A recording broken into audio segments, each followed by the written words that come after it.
Di Amsal 22 ayat 6 dibilang, "Train up a child in the way he should go, and when he is old, he will not depart from it." Kids Kingdom adalah satu tempat di mana anak-anak bisa belajar tentang firman Tuhan, tentang apa yang Tuhan mau mereka lakukan dalam kehidupan mereka pribadi.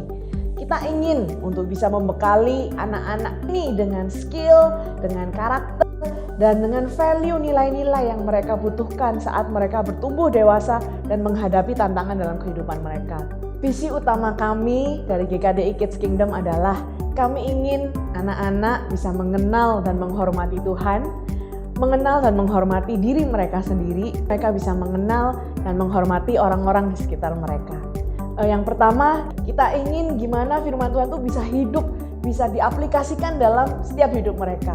Jadi tidak hanya bercerita di dalam kelas, tapi kita ada games-games yang seru, ada begitu banyak tantangan buat mereka juga bisa berpikir dan mengaplikasikan nilai-nilai itu dalam rumah mereka dan dalam lingkungan mereka juga. Suatu sukacita tersendiri ketika melihat mereka datang, kasih senyuman dan pelukan. Aku happy ketika mereka mau dengerin aku sharing Bible story. Di sini mereka bisa belajar sesuatu tentang Tuhan, bagaimana Tuhan mengasihi mereka. Aku happy ketika mereka bisa menjawab pertanyaan yang aku berikan. Salah satu tantangan yang muncul di ministry Kids Kingdom adalah bagaimana kami dapat membuat anak-anak itu tertarik dengan firman Tuhan. Jadi mereka tidak hanya datang untuk mendengar, tidak hanya datang untuk membuat arts and craft, tapi mereka bisa mengenal Tuhan secara pribadi. Kita tidak bisa hanya mengajar satu arah, tapi bagaimana kita bisa melibatkan rasa ingin tahu mereka, rasa ingin belajar mereka, dan juga hal-hal yang relevan dalam kehidupan mereka. Setiap anak-anak memiliki karakter yang unik dan membutuhkan penanganan yang berbeda. Kita sebagai guru KKK harus mampu melihat hal itu. Tetapi yang pasti, kita harus melakukan segala sesuatu dengan kasih, bahkan ketika kita menegur atau menasihati mereka. Dan yang terpenting dalam menghadapi anak-anak, kita perlu kesabaran ekstra. Satu hal lagi yang juga tidak kalah penting adalah semua orang yang terlibat dalam Kids Kingdom harus jadi contohan murid Yesus. Karena anak-anak ini belajar tidak hanya dari apa yang mereka dengar, tapi apa yang mereka lihat. Kita suka kasih orang tua mini challenge di setiap minggunya, di mana orang tua tahu apa yang lagi dibicarakan di kelas dan apa hal-hal kecil yang mereka bisa aplikasikan, yang mereka juga bisa diskusikan lebih lagi waktu mereka di rumah. Kita juga berusaha sebisa mungkin untuk menjalin komunikasi yang baik dengan orang tua supaya kami bisa saling memberi input, saling memberi semangat, dan saling memberi ide bagaimana untuk membantu anak-anak mereka bertumbuh menjadi seorang individu yang takut akan Tuhan. KKK mengajarkan anak-anak kami untuk mencintai firman Tuhan dan melihat lebih dalam tentang karakter Tuhan. Mereka menjadi lebih disiplin dan mau mengambil waktu quiet time dan menghafalkan ayat. Kita sebagai parents terbantu untuk lebih mendidik anak-anak kita lebih disiplin dan terus mencintai firman Tuhan. Kita bangga dan bersyukur dengan adanya ministry kajian kanak-kanak. Pada akhirnya, Kids Kingdom atau KKK, Kerajaan Kanak-Kanak, merupakan tempat di mana anak-anak dapat mengenal firman Tuhan dan mempraktekannya sedini mungkin. Namun, peran orang tua atau keluarga juga sangat penting, karena keluarga adalah tempat pertama mereka belajar dan mempraktekkan firman Tuhan. Kami berharap setiap anak yang hadir di Kids Kingdom dapat bertumbuh dengan sehat, baik secara fisik, emosi, maupun kesehatan rohani mereka.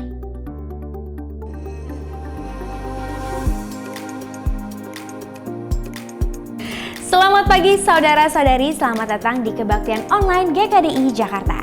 Sebelum kita memulai kebaktian kita, akan ada beberapa pengumuman yang bisa kita perhatikan berikut ini.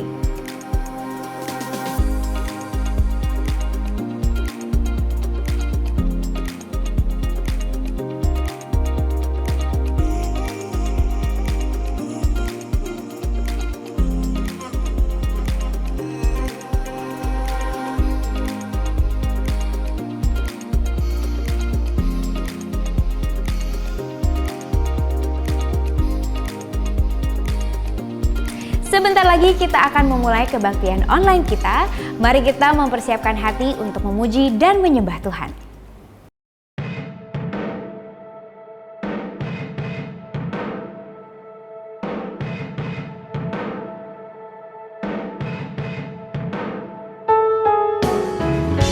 Kami mau bersyukur untuk semua kebaikan Engkau dalam hidup kami, Tuhan. Sebab Engkaulah Allah yang cukup bagi kami, Bapa.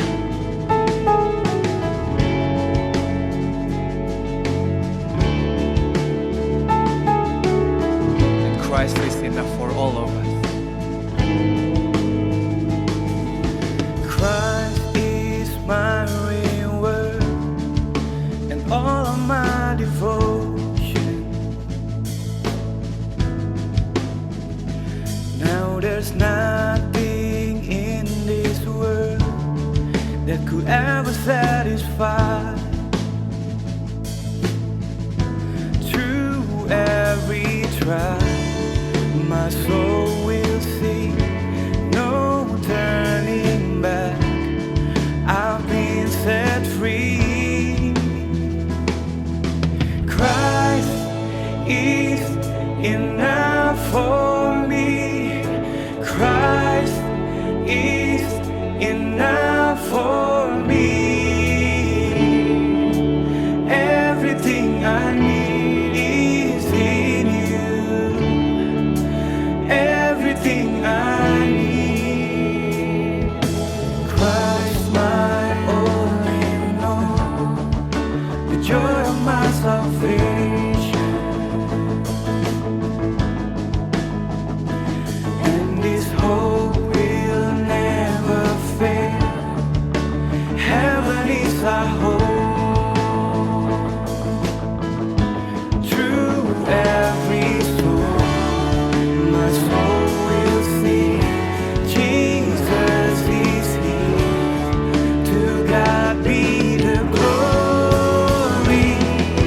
Christ is enough for me. Christ is enough for me.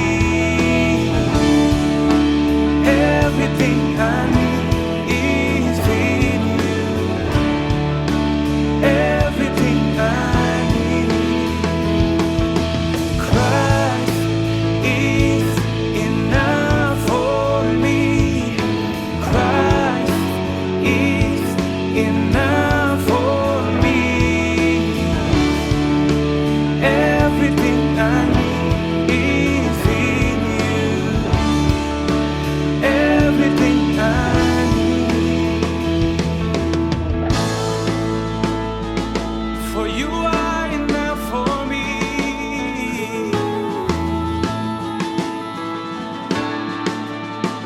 I have decided to follow Jesus. No turning back.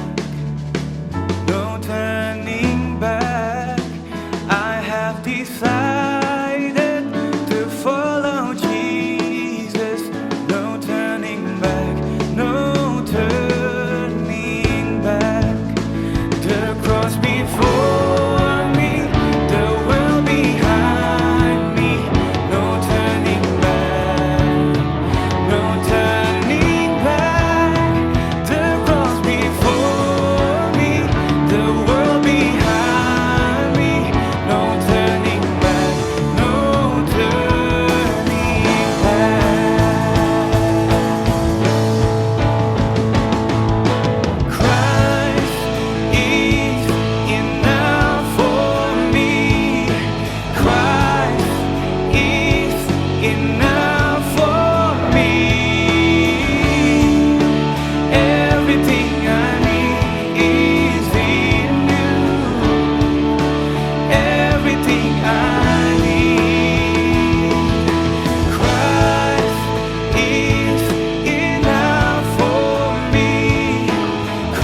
ternama Yesus Raja segala raja, Tuhan Allah kita.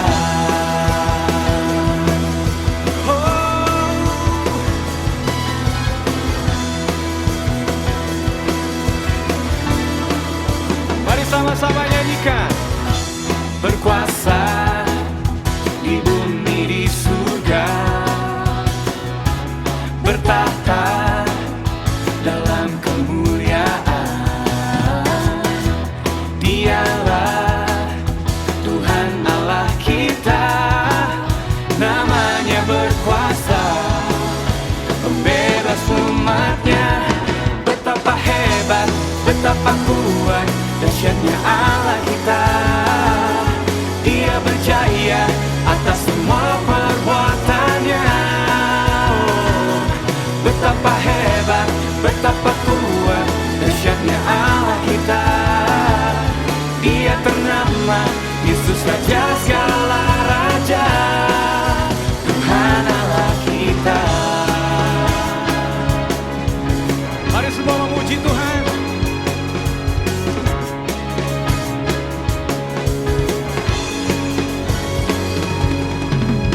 Karena Engkaulah Raja segala raja, Engkaulah Allah yang begitu hebat, Tuhan. Kami mau naikkan syukur kami kepada-Mu.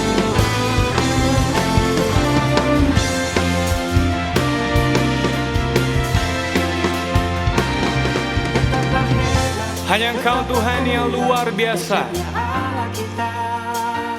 dan kami mau menaikkan syukur kami kepada-Mu Tuhan.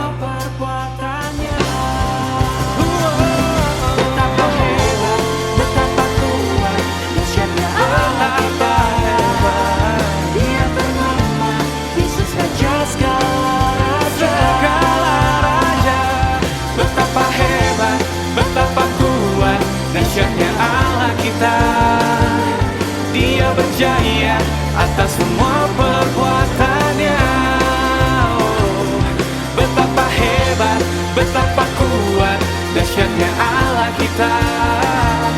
Dia ternama Yesus Raja segala raja, Tuhan Allah kita.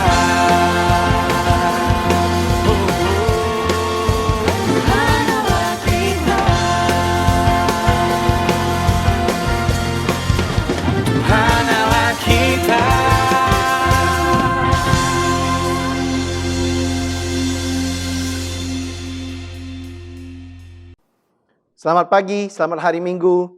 Tanpa terasa 6 bulan pertama dari 2020 sudah mau berakhir.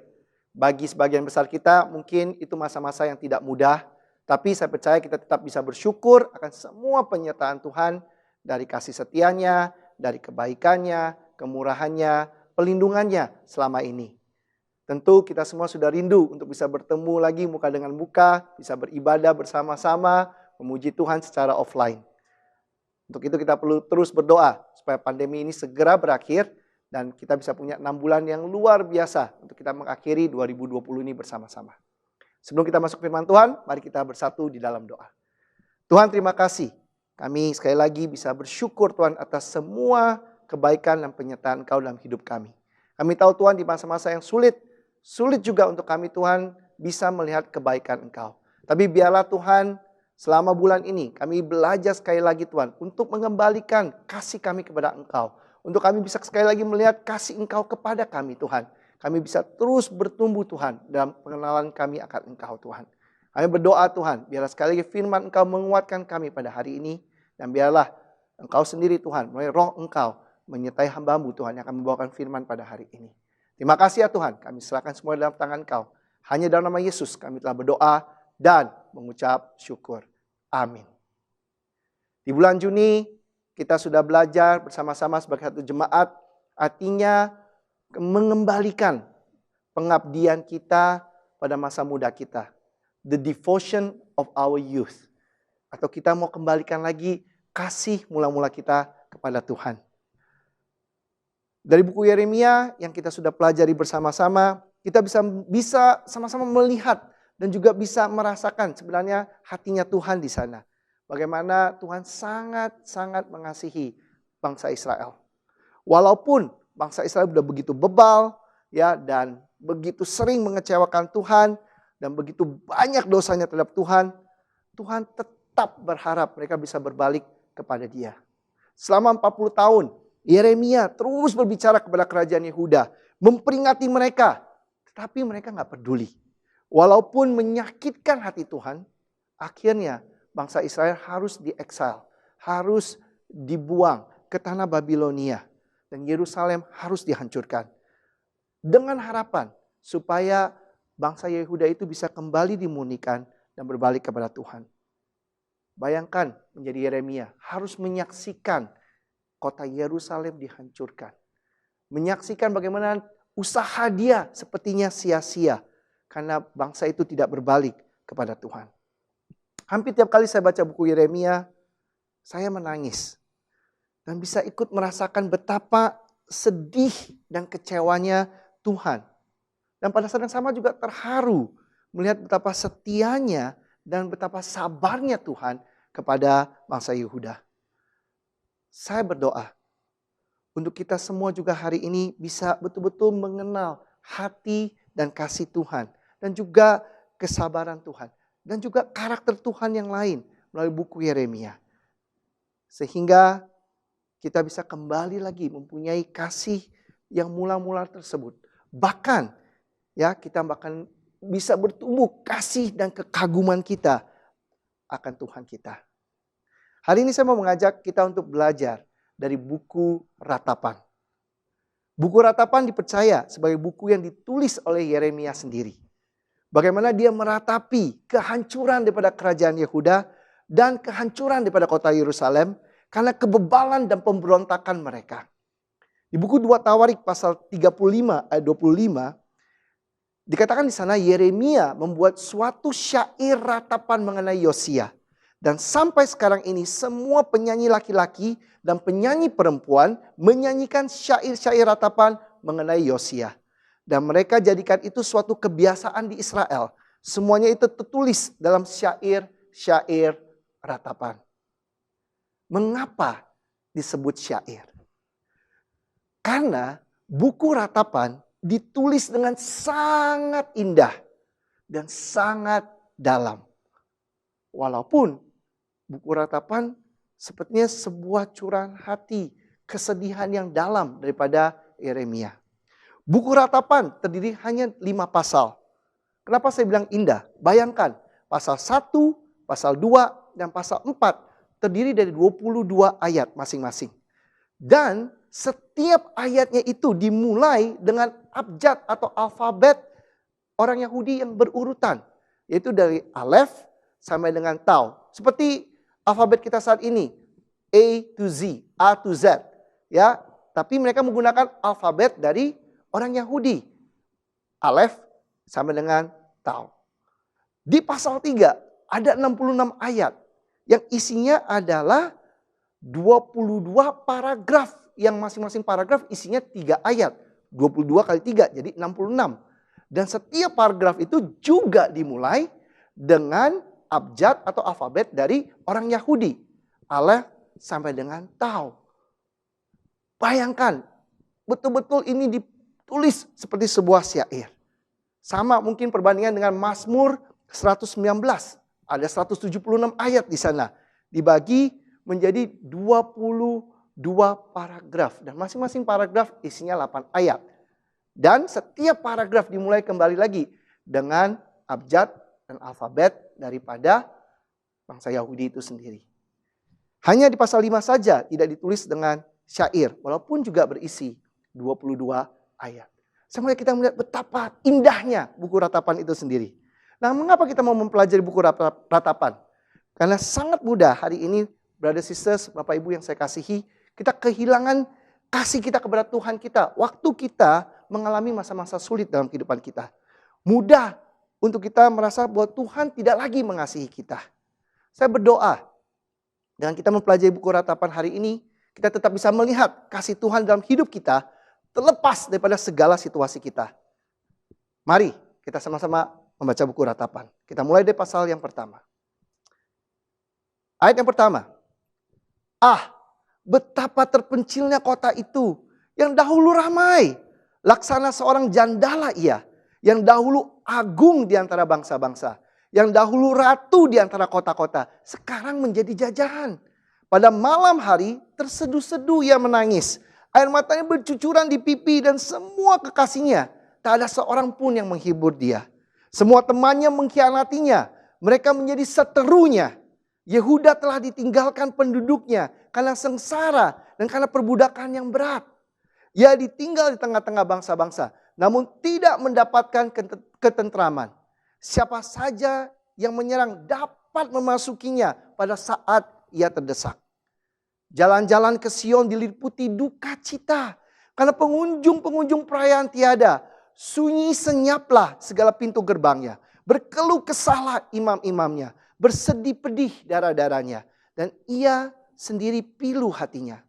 Lawan-lawan menguasainya. Seteru-seteru berbahagia. Sungguh Tuhan membuatnya merana. Karena banyak pelanggarannya. Kanak-kanaknya berjalan di depan lawan sebagai tawanan. Lenyaplah dari putri Sion segala kemuliaannya. Pemimpin-pemimpinnya bagian rusa yang tidak menemukan padang rumput. Mereka berjalan tanpa daya. Dan di depan yang mengejarnya. Nabi Yeremia meratapi apa yang terjadi dengan bangsa Yehuda. Bagaimana bangsa yang besar, agung bagaikan ratu, penuh kemuliaan, sekarang hancur dan menjadi sangat sepi. Pada saat seperti ini gampang sekali kita menilai bahwa Tuhan itu kejam dan tidak berbelas kasihan. Karena kita hanya membaca kondisi yang ada. Tapi sebenarnya kalau kita pelajari lebih dalam, itu bukanlah kehendak Tuhan. Tuhan memberikan pilihan kepada bangsa Israel. Bagaimana mereka bisa hidup sesudah Tuhan membuat mereka menjadi bangsa yang besar. Membebaskan mereka dari Mesir dan memberikan mereka tanah perjanjian. Kalau kita ambil waktu mempelajari seluruh Imamat pasal 26 dan juga Ulangan pasal 28, kita bisa melihat pilihan-pilihan yang Tuhan berikan kepada bangsa tersebut. Hal yang pertama yang saya mau ajak kita semua di sini terus ingat bahwa Tuhan adalah Tuhan yang memberikan pilihan kepada kita. Tuhan yang memberikan choices kepada kita. Pilihan seperti apa yang Tuhan berikan kepada bangsa Israel? Di Imamat pasal 26 ayat 3 sampai dengan 4. Jikalau kamu hidup menurut ketetapanku dan tetap berpegang pada perintahku serta melakukannya, maka aku akan memberi kamu hujan pada masanya sehingga tanah itu memberi hasilnya dan pohon-pohonan di ladangmu akan memberi buahnya. Ayat 5 dan 6. Lamanya musim mengirik bagimu akan sampai kepada musim memetik buah anggur. Dan lamanya musim memetik buah anggur akan sampai kepada musim menabur. Kamu akan makan makananmu sampai kenyang. Dan diam di negerimu dengan aman dan tentram. Aku akan memberi damai sejahtera di dalam negeri itu. Sehingga kamu akan berbaring dengan tidak dikejutkan oleh apapun. Aku akan melenyapkan binatang buas dari negeri itu. Dan pedang tidak akan melintas di negerimu. Jika bangsa Israel memilih menuruti ketetapan Tuhan dan berpegang kepada perintah Tuhan, Tuhan akan menjaga dan memberkati mereka. Penuh dengan damai sejahtera bahkan dikatakan, dan kemakmuran, mereka tidak akan kelaparan. Tapi jika mereka memilih tidak taat, hasilnya pun menjadi sangat berbeda. Kalau kita lanjutkan di Imamat pasal 26 ayat 14 dan 15. Tapi jikalau kamu tidak mendengarkan daku dan tidak melakukan segala perintah itu, jika kamu menolak ketetapanku dan hatimu muak mendengar peraturanku, sehingga kamu tidak melakukan segala perintahku dan kamu mengingkari perjanjianku. Ya 32 sampai 33. Aku sendiri akan merusakkan negeri itu, sehingga musuhmu yang tinggal di situ akan tercengang karenanya. Tapi kamu akan kuserahkan di antara bangsa-bangsa lain, dan aku akan menghunus pedang di belakang kamu. Dan tanahmu akan menjadi tempat tandus, dan kota-kotamu akan menjadi reruntuhan. Apa yang kita baca di buku Yeremia dan buku Ratapan adalah hasil dari pilihan hidup bangsa Israel. Dari apa yang Tuhan sudah katakan kepada bangsa Israel sejak mereka keluar dari Mesir. Bangsa Israel itu masuk ke tanah perjanjian kurang lebih 1400 sebelum Masehi. tahun 1400 sebelum Masehi. Dan kota Yerusalem itu dihancurkan kurang lebih 586 sebelum Masehi. Jadi kebayang ya, ada kurang lebih 800 tahun dari waktu Tuhan bicara dan waktu betul-betul kota Yerusalem itu dihancurkan. Tuhan tidak lupa akan pilihan yang diberikan kepada bangsa Israel. Dan Tuhan adalah Tuhan yang setia kepada apa yang Dia katakan dan apa yang Dia janjikan. Di Ratapan pasal 1 ayat 18 dikatakan, Tuhanlah yang benar. Karena aku telah memberontak terhadap firman-Nya. Saya ulangi sekali lagi. Karena aku telah memberontak terhadap firman-Nya. Dengarlah hai segala bangsa dan lihatlah kesedihanku. Darah-darahku dan teruna-terunaku pergi sebagai tawanan. Bangsa Israel memilih untuk memberontak terhadap Tuhan. Memberontak terhadap firman-Nya. Dan itulah menjadi konsekuensi daripada pilihan hidupnya. Bagaimana dengan kita hari ini?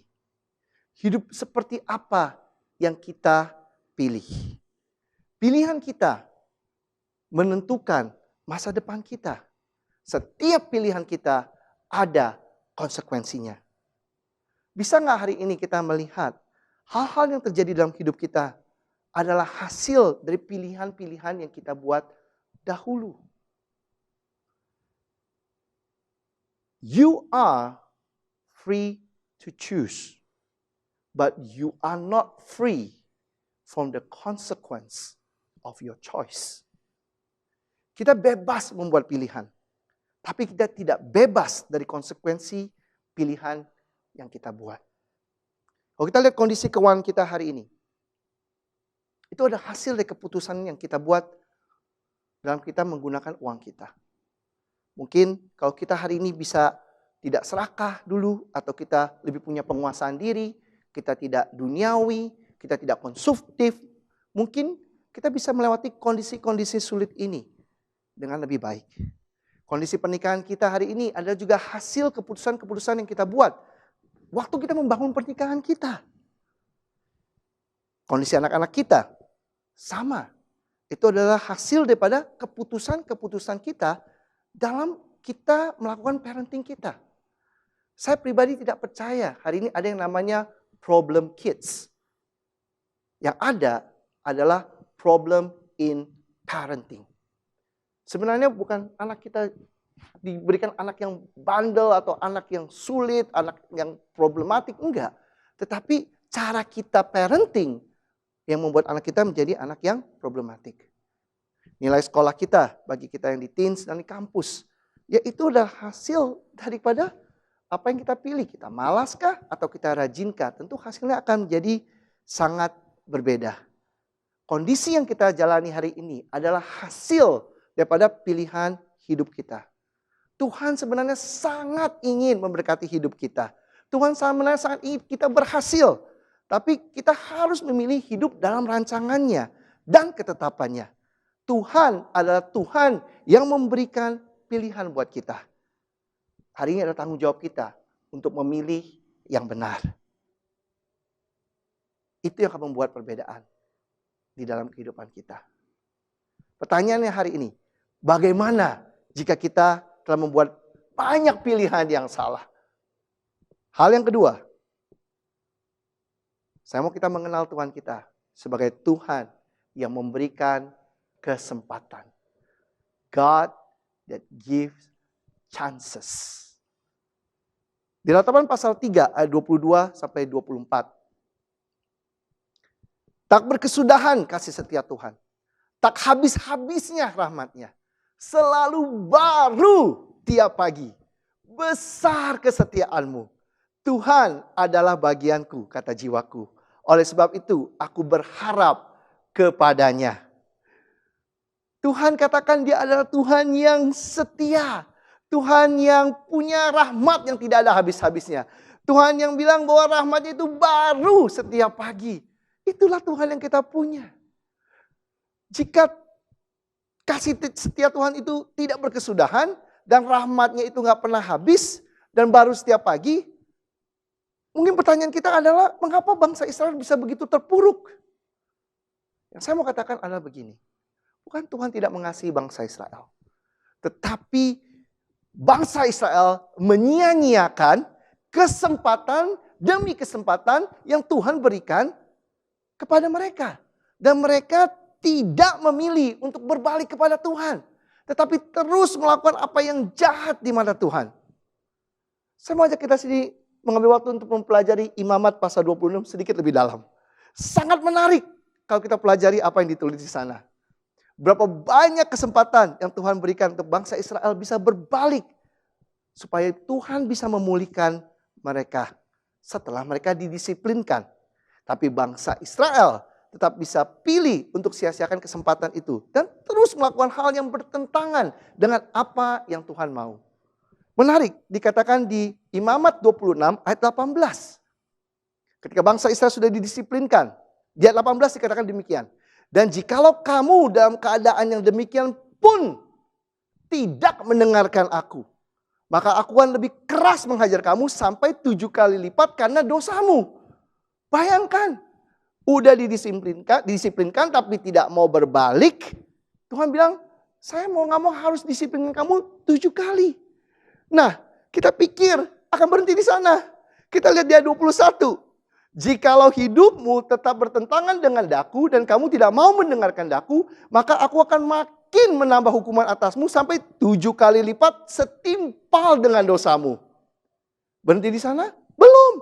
Ayat 23-24. Jikalau kamu dalam keadaan yang demikian pun tidak mau kuajar dan hidupmu tetap bertentangan dengan daku, maka aku pun akan bertindak melawan kamu dan aku sendiri akan menghukum kamu 7 kali lipat karena dosamu.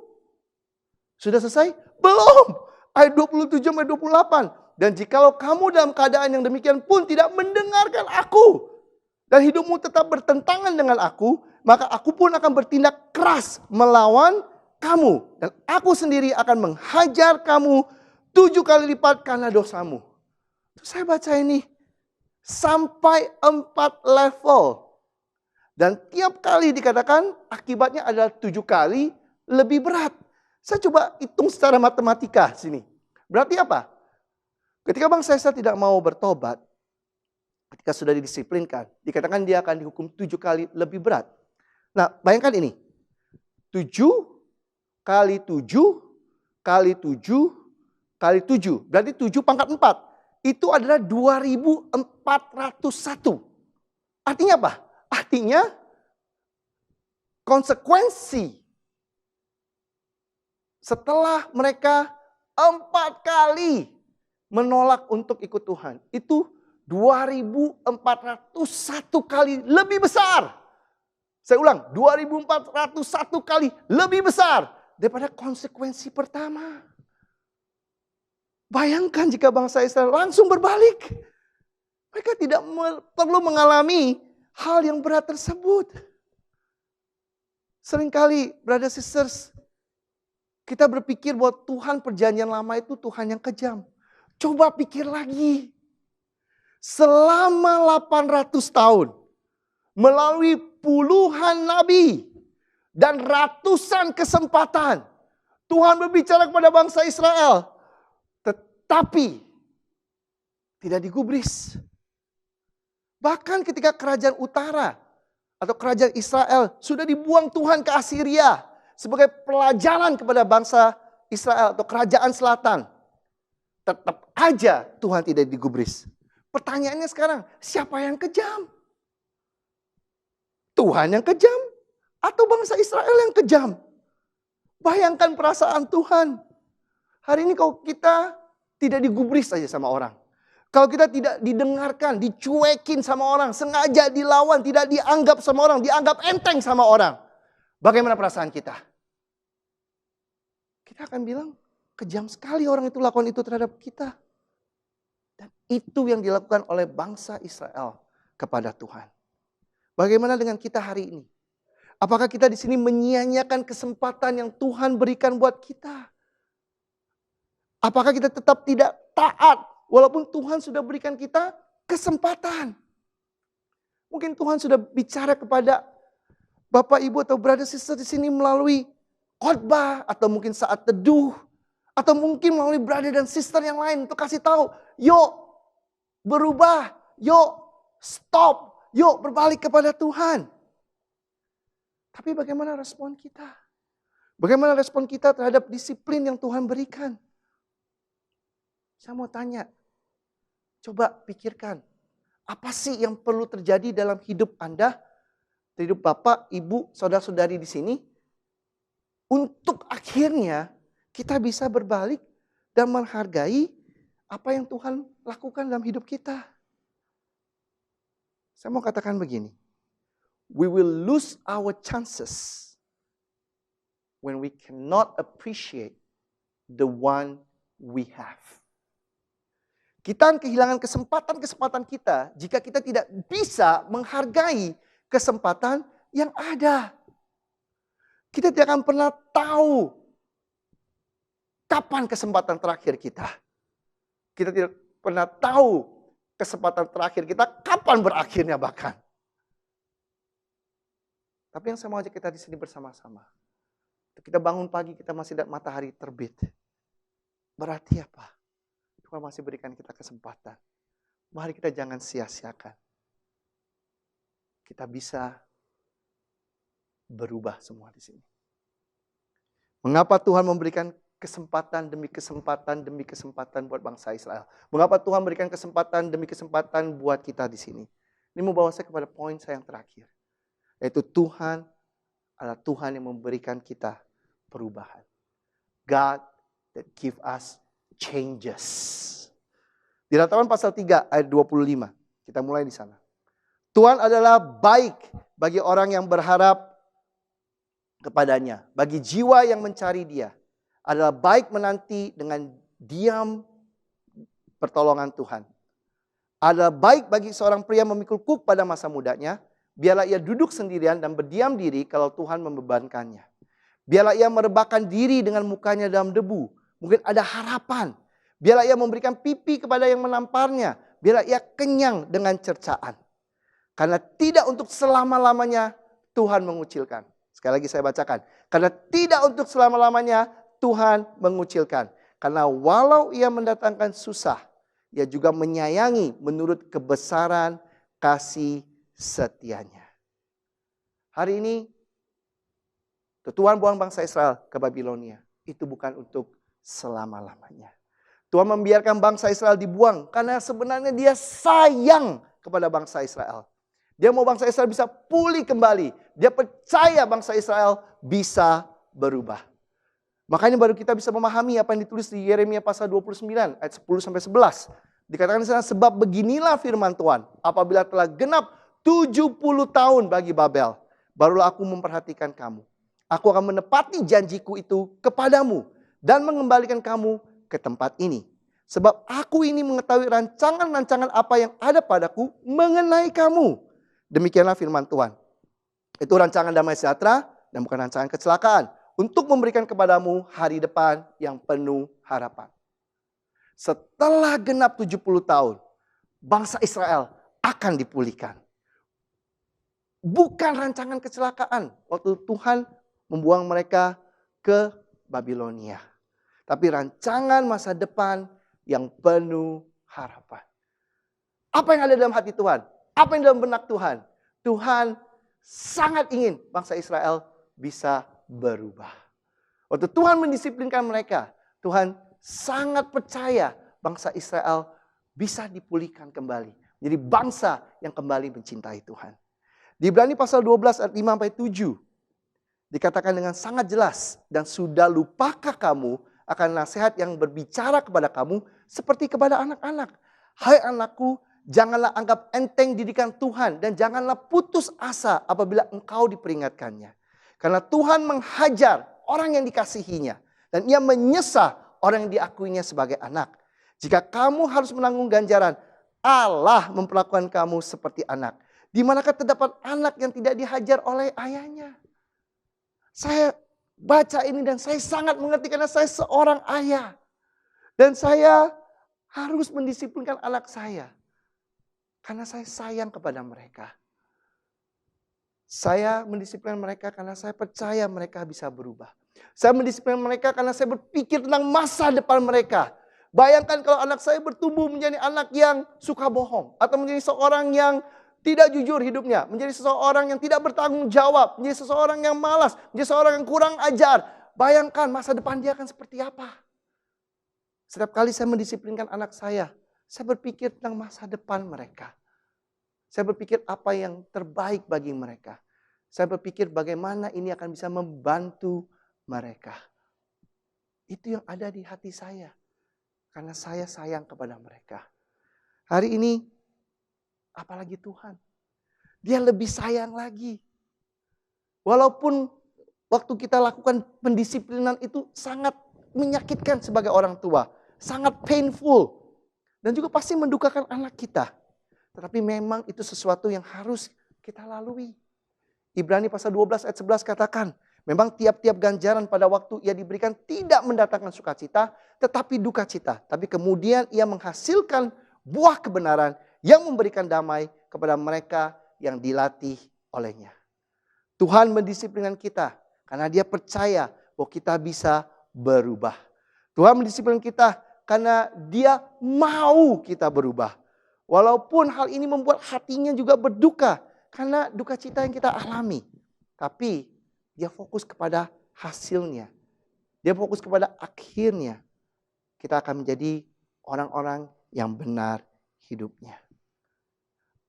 Hari ini apapun kondisi yang tidak menyenangkan yang kita alami, Tuhan biarkan terjadi supaya kita bisa belajar dan berubah. Bukan untuk menghukum kita, tapi memurnikan kita dan mengubahkan kita. Memberikan kita masa depan yang penuh harapan. God is more interested in our character than our comfort. Tuhan lebih mementingkan karakter kita daripada kenyamanan kita. Tuhan mau kita berubah. Mari kita respon dengan benar. Dan mari kita nikmati prosesnya. Hari ini Bapak Ibu, Brother Sisters, di saat-saat kita mengalami masa-masa yang tidak mudah. Bukan berarti Tuhan tidak mengasihi kita. Bukan berarti hari ini Tuhan tidak memperhatikan kita. Saya mengajak kita di sini, jangan kita kehilangan kasih kita kepada Tuhan pada masa-masa yang sulit sekalipun. Karena kita tahu hari ini bahwa Tuhan adalah Tuhan yang memberikan pilihan dalam hidup kita. Mari kita pilih yang benar. Tuhan adalah Tuhan yang memberikan kesempatan demi kesempatan dalam hidup kita. Mari kita jangan sia-siakan kesempatan yang Tuhan berikan. Tuhan adalah Tuhan yang terus percaya bahwa kita bisa berubah. Mari kita di sini juga tidak sia-siakan pengharapan Tuhan, kepercayaan Tuhan, kasih Tuhan kepada kita semua di sini.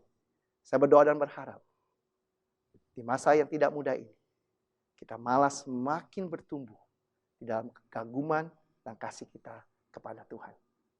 Amin. Mari kita bersatu dalam doa. Tuhan, terima kasih sekali lagi. Kami tahu Tuhan di masa yang tidak mudah, gampang untuk kami akhirnya melihat bahwa Kau tidak peduli dan Kau tidak mengasihi kami. Tapi kami percaya Tuhan bahwa itu hanya tipu muslihat daripada iblis. Bantu kami hari ini Tuhan betul-betul mengenal Engkau secara dalam Tuhan. Bisa melihat Tuhan bahwa pada situasi apapun Tuhan, Engkau mengasihi kami. Bahkan biarlah Tuhan kami bisa belajar dari buku ratapan tadi Tuhan. Dan belajar untuk mengasihi Engkau sebagaimana Engkau adanya Tuhan. Kami bisa mengenal Engkau supaya Allah memberikan kami pilihan. Allah yang memberikan kami kesempatan. Allah yang percaya bahwa kami bisa berubah. Terima kasih Tuhan. Biarlah kami bisa kembalikan hati kami.